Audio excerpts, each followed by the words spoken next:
Alors bonjour Valérie, on est en jeu du coup pour vous rencontrer.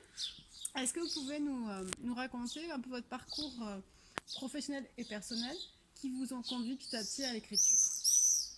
Alors, moi je suis d'abord, je suis enseignante, donc j'étais en CM1, CM2 au moment de l'écriture de Rose. Depuis 2017, je me suis penchée vers le développement personnel, pour moi d'abord, et inévitablement ça a eu un lien sur ma pratique où j'ai voulu mettre des choses en place pour aider les enfants aussi à rentrer dans la connaissance d'eux-mêmes. Et puis, donc j'ai mis en place la pleine conscience à l'école. Je pratiquais déjà le texte libre et je me rendais compte que beaucoup d'enfants ont besoin de raconter du vécu et que ça les aide. J'ai eu aussi des expériences très touchantes avec des élèves qui étaient pas bien dans leur corps et qui avaient besoin d'en parler, d'écrire.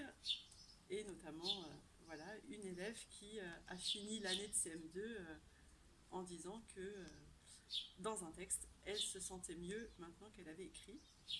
Donc c'est un petit peu l'origine du journal de Rose. Rose est un petit peu cette élève à qui j'avais conseillé d'écrire un journal et je l'ai finalement introduit de cette manière tout en lui disant, en fait quand j'ai conseillé à Kathleen de l'écrire, Kathleen partait de l'école. D'accord. Donc je n'ai jamais su si elle l'écrivait. Elle a commencé, mais sur ordinateur.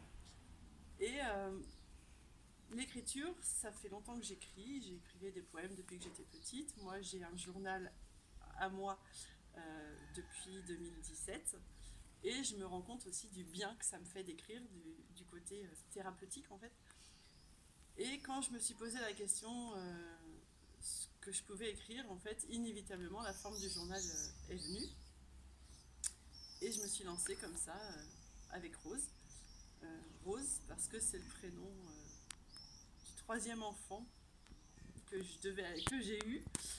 C'était Hugo si c'était un garçon, Rose si c'était une fille. D'accord. Hugo est né. Un autre bébé. Hugo est né et donc Rose est le quatrième bébé. Et puis je me suis lancée le 29 février, réellement, comme dans le journal, parce que je voulais faire de cette journée quelque chose d'exceptionnel. Voilà, une journée tous les 4 ans. Donc je me suis lancée. On a été confinés en 2020 et donc forcément le confinement est arrivé dans le journal de Rose et il y a pleinement sa place en fait.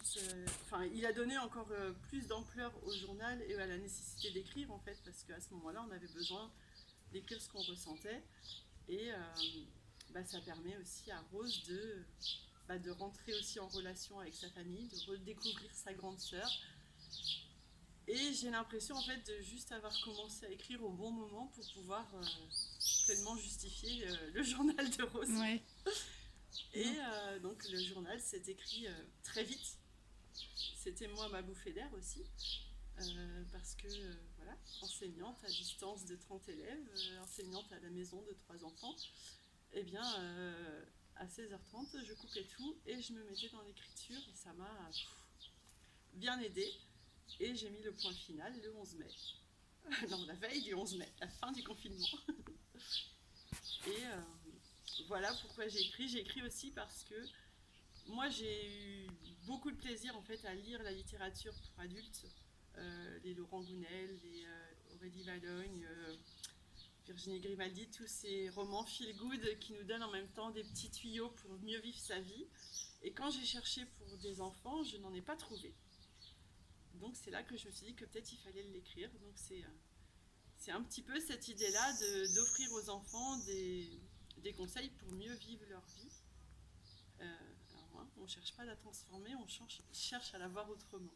Et c'est tout à fait le journal de Rose. Donc d'où l'idée aussi, parce que Rose, effectivement, beaucoup d'enfants ou d'élèves vous ont dit que c'était pour les filles de par la couverture et le prénom. Donc l'idée du coup maintenant, c'est de faire le journal d'Alex. Alex, c'est donc un petit garçon qui, comme Rose, va commencer à écrire un journal, mais alors pas de la même raison. Pas pour la même raison que Rose, en fait, c'est que même si sa maîtresse lui a conseillé d'écrire un journal, lui, il est parti sur l'idée que de toute façon, écrire, c'était pour les filles. Sauf que sa maîtresse, elle met en place dans la classe un journal des émotions dès la rentrée. Donc ça, c'est ma pratique à moi, clairement en tant que maîtresse, de laisser à l'enfant justement ce journal-là où il peut sortir des émotions pour les dire. Et donc à la suite de ce journal des émotions, il se rend compte en effet que ça lui fait du bien. Et donc finalement, pourquoi pas commencer à écrire là. Il y a aussi il y a très peu de différence entre Rose et Alex, parce que Rose était quand même très mixte au niveau des sentiments et des ressentis. Voilà, sur les 100 pages, il n'y en a que 13 qui changent. Mais il y a quelque part aussi le côté de la colère qui va passer par le gribouillis et qui va finalement, l'énergie de cette colère va être transformée en énergie positive par rapport à un côté artistique. Donc ça, j'attends aussi voilà, la petite patte de David Ferreira qui va transmettre ça. On va le voir tout à l'heure, David. Et voilà, vraiment une volonté de pouvoir offrir la même chose aux garçons et aux filles. Alors oui, je sais, j'ai conscience que rose et bleu, c'est cliché.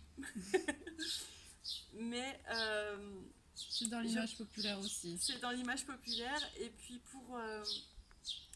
pour la lecture et pour les enfants, clairement, la couverture fait beaucoup sur l'attrait d'un livre. Et même si c'est un livre qui pourrait plaire aux garçons, rien que la couverture va rebuter. Et donc, juste pour attirer l'œil, voilà, c'était le choix de faire la couverture bleue. Et, voilà, c'est pas un livre de filles, c'est un livre pour chacun. Donc Valérie, pour continuer, quelles sont vos envies futures qui sont en concordance finalement avec votre envie toujours d'enseigner, de faire découvrir aux enfants la pleine conscience et l'écriture et pourquoi pas autre chose qui est liée?